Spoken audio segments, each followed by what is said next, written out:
os israelitas do Mar Vermelho e saíram ao deserto de Sur. E andaram 3 dias no deserto e não acharam água. Então chegaram a Mara, mas não puderam beber as águas de Mara, porque eram amargas. Por isso chamou-se o lugar Mara. E o povo murmurou contra Moisés, dizendo: que havemos de beber? E ele clamou ao Senhor, e o Senhor mostrou-lhe uma árvore, que lançou nas águas, e as águas se tornaram doces. Ali lhes deu estatutos e uma ordenança, e ali os provou. E disse: se ouvires atento a voz do Senhor teu Deus, e fizeres o que é reto diante dos seus olhos, e inclinares os teus ouvidos aos seus mandamentos, e guardares todos os seus estatutos, nenhuma das enfermidades porei sobre ti, que pus sobre o Egito, porque eu sou o Senhor que te sara. Então vieram a Elim, e havia ali 12 fontes de água e 70 palmeiras, e ali se acamparam junto das águas. Oremos. Pai, obrigado pela tua palavra lida, e pelo que o Senhor já nos falou através do texto. Mas que o Senhor se agrade, ó Deus, de nos falar ainda mais através da mensagem, que seja a resposta do Senhor ao teu povo e a todos que nos acompanham pela internet. É a nossa oração em nome de Jesus. Amém. Podemos sentar? Uma experiência difícil aqui para o povo de Israel, que acabara de atravessar o Mar Vermelho, 3 dias após, já com sede, encontram águas, mas elas eram amargas.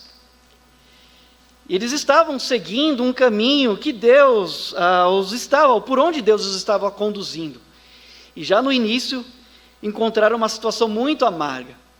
Mas Deus os conduziu por este caminho porque Ele tinha um propósito, uma lição, para trazer ao seu povo através daquela experiência. Parece clichê, mas na nossa vida nós temos altos e baixos. Algumas vezes os baixos parecem durar mais que os altos. Parece que problemas surgem atrás de problemas, e alguns desses problemas são para nós experiências amargas. Assim como, às vezes, ao vermos uma imagem de um alimento, de uma fruta, nós lembramos do sabor desse alimento, inclusive se ele for amargo, a sua memória faz você lembrar um pouco do paladar, do sabor que esses frutos ou alimento têm. Algumas experiências também nas nossas vidas, quando vem a nossa memória, a gente lembra qual era a nossa sensação, nosso sentimento, principalmente quando essas experiências foram para nós um pouco amargas. Mas quem anda com Deus, quem se submete ao Todo-Poderoso, tem histórias para contar a respeito do seu doce cuidado, inclusive nessas experiências amargas da vida. Deus, Ele não nos livra das experiências amargas. Não significa que Deus nos poupará de experiências amargas. Mas nessas experiências nós provaremos o cuidado terno do nosso Deus.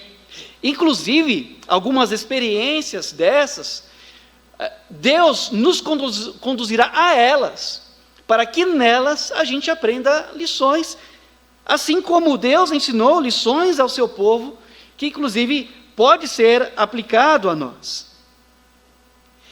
E o cuidado de Deus é um doce cuidado, porque o nosso Deus, mesmo nas suas repreensões, nas suas instruções, nas suas provações, Ele não perde a ternura, Ele manifesta a sua graça. Eu acho tão lindo o diálogo entre Deus e Moisés, quando Deus intercedendo pelo povo, Ele diz a Deus: o Senhor achou graça aos meus olhos. Porque ele, nas experiências com Deus, e não foram experiências fáceis para Moisés, ele percebeu a ternura do Deus que o chamou e que também tirou o povo do Egito. Porque Deus, para o seu povo, não tem pensamentos de mal, Ele tem pensamentos de paz. Ele tem pensamentos bons para o seu povo, inclusive quando provações vêm. E então, após libertar os filhos de Israel do Egito, Deus os guiou pelo deserto.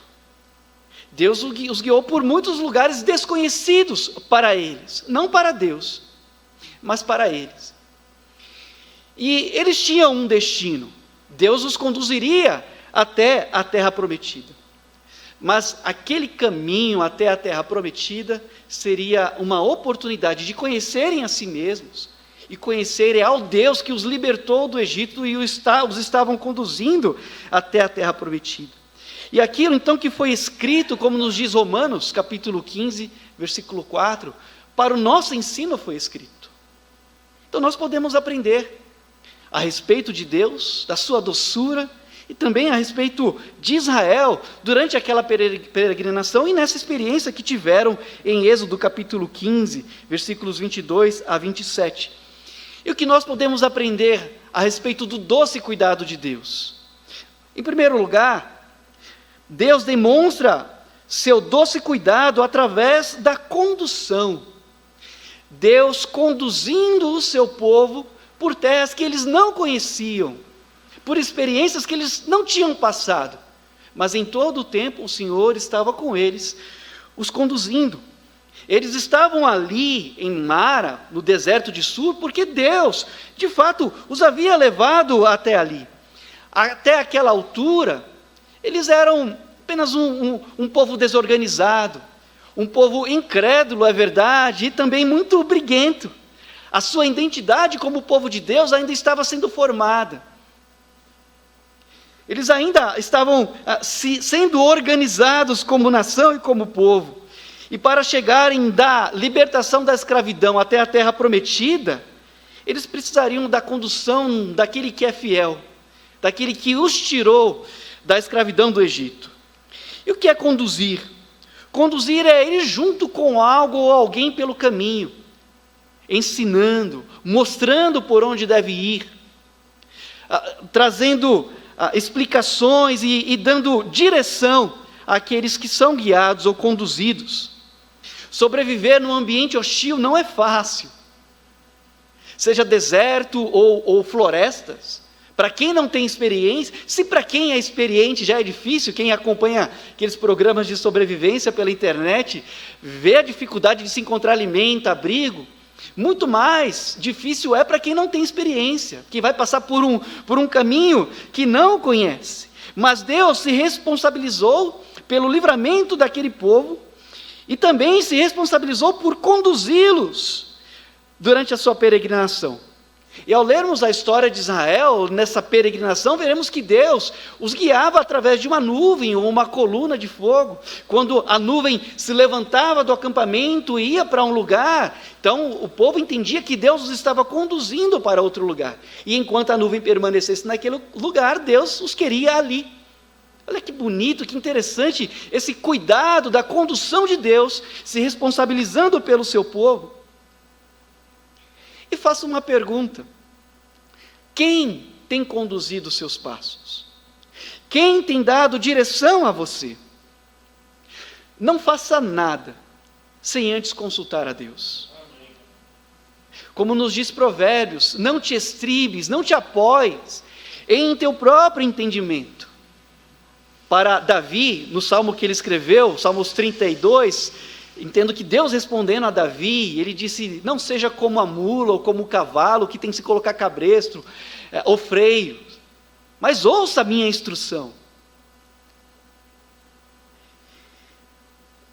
E para o seu povo do passado, Deus manifestou visivelmente a sua condução. E para nós?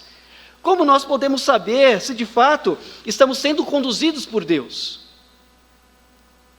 Bom, Deus tem nos dado a paz de Cristo, não baseada nos nossos sentimentos, porque o coração do homem é enganoso, diz a Bíblia, mas a paz que vem baseada na palavra de Deus e baseada em conselhos sábios. Eu pedi permissão a um casal para contar essa experiência, porque me abençoou muito. E em Colossenses, no capítulo 3, versículo 15, já conto aqui a experiência, a Bíblia nos diz que a paz de Cristo deve ser o árbitro dos nossos corações. julgar os nossos corações. E também nos diz que devemos ser agradecidos e a palavra de Deus deve habitar abundantemente em nós.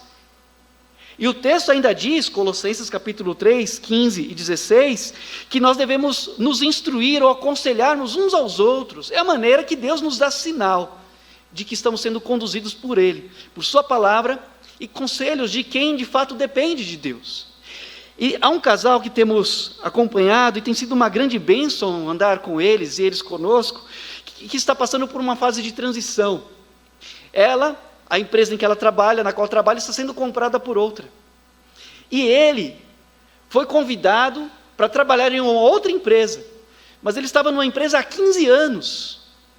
15 anos, irmãos. Ele está lá desde os 15 anos nessa empresa. E essa nova empresa ofereceria melhores benefícios, seria uma experiência nova, mas não é fácil abrir mão de 15 anos. E então eles contaram que oraram e estavam clamando, buscando a condução de Deus para tomarem a decisão. E a esposa percebeu que ele estava um pouco inseguro quanto a essa decisão, porque ele sabia do peso, da responsabilidade daquela tomada de decisão. Então, ela lembrou da sua história de infância, que quando ainda era criança ou pré-adolescente, ela tinha assistido um filme, e ela ficou com medo depois de assistir esse filme. E ela ficou uma semana sem conseguir dormir. Aí ela disse que a mãe dela, todas as noites, ia lá e abria a Bíblia no Salmo 121. Eleva os meus olhos para os montes, de onde me virá o socorro? E o texto fala que o Deus de Israel não dormita, não cochila, não dorme. E o final diz que Deus, o Senhor, guardará a entrada e a saída. E ela não sabia bem o que dizer para o esposo, mas ela lembrou daquela experiência com a mãe. E ela falou assim, olha, quando eu era criança, minha mãe fez isso comigo, então vamos fazer isso. Ela abriu a Bíblia no Salmo 121 e começaram a ler juntos. Não conseguiram terminar, porque eles começaram a chorar como se fosse uma resposta de Deus. E aí quando chegou no versículo 8, o Senhor guardará a sua entrada e a sua saída, eles entenderam que Deus então estava os conduzindo. Chegou o momento de mudar.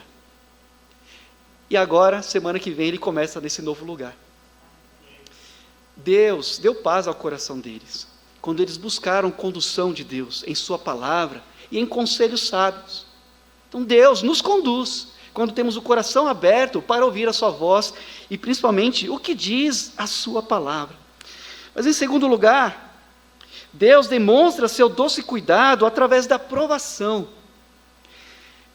O povo foi provado nesse lugar. Aqui no versículo 25, final do versículo 25, diz que ali Deus os provou. Tiago nos diz, no capítulo 1, versículo 2, que nós devemos ter alegria quando passarmos por várias provações, porque a provação aperfeiçoa a nossa fé. E a fé desenvolve a nossa paciência. Essas águas amargas estavam no meio do caminho do povo de Deus. E seria ali para eles, sim, um tempo de provação.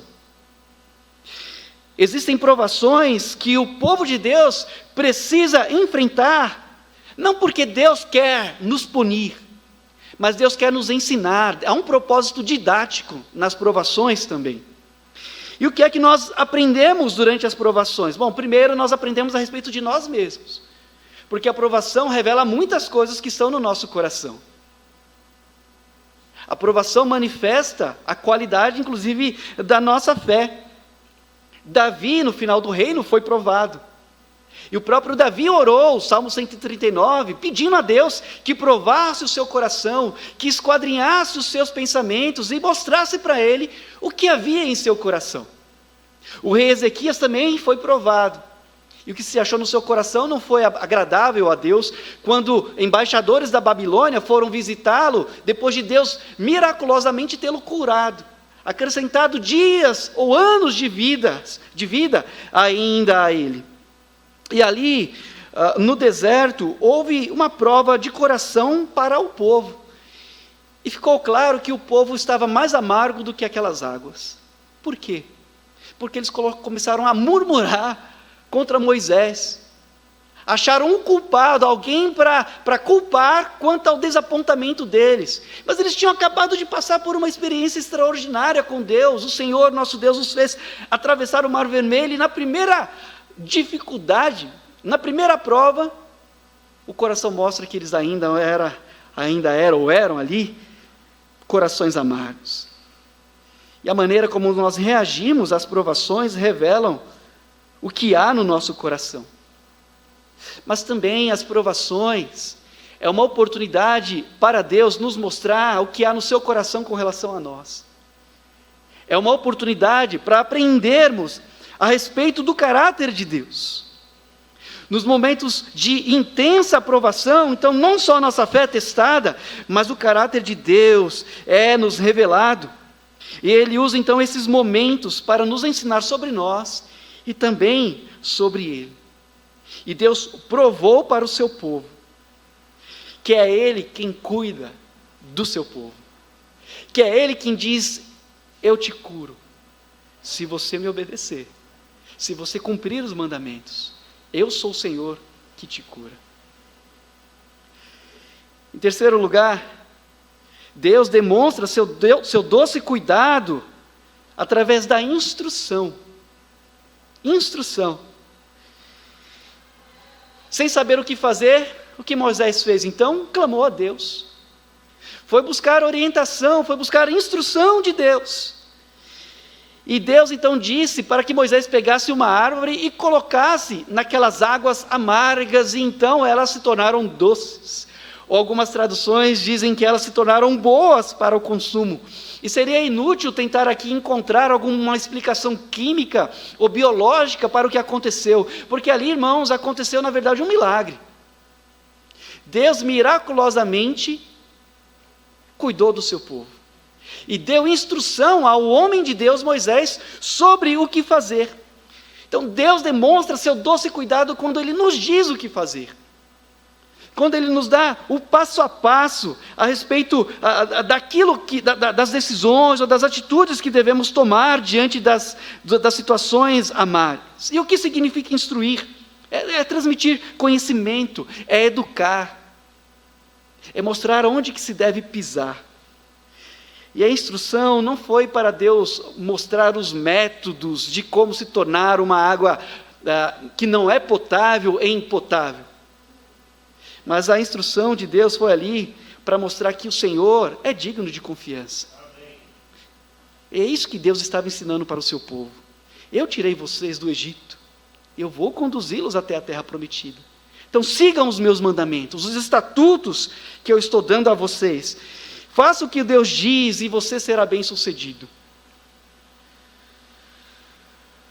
E os mandamentos do Senhor não são penosos, não são pesados. Deus não nos dá mandamentos para nos punir.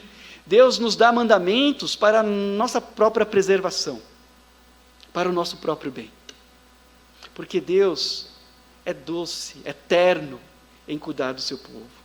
Mas por último, Deus demonstra seu doce cuidado através da provisão. Deus providencia aquilo que o seu povo precisa. E a primeira lição após a travessia pelo mar, ficou claro que eles seguiriam todo o caminho na dependência do Senhor. E quem está na dependência do Senhor está seguro.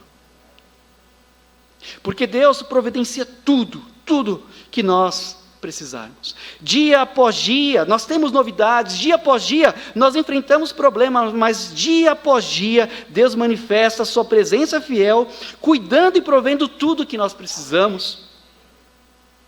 Então, na verdade, o que precisa ficar claro é que Deus é tudo que precisamos, ou quem nós precisamos. Há poucos dias atrás, nosso pastor pregou no Salmos 23, o Senhor é meu pastor e nada me faltará. Ou o Senhor é meu pastor, não tenho falta de nada, porque Deus é tudo o que precisamos.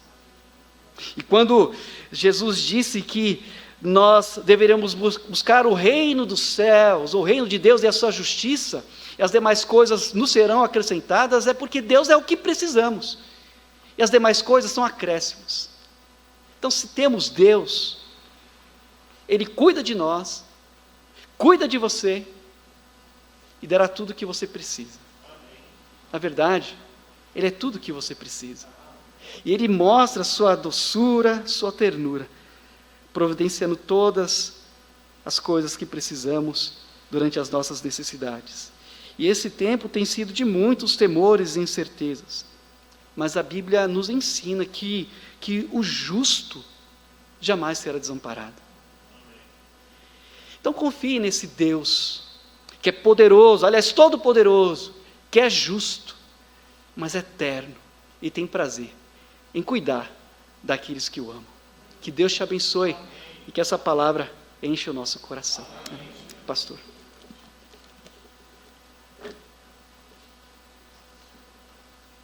E na nossa peregrinação nesse mundo, como nós somos abençoados, privilegiados, porque Deus está nos conduzindo, está cuidando de tudo. Ele cuida de nós. Deus cuidará de ti. Não é isso que a gente canta?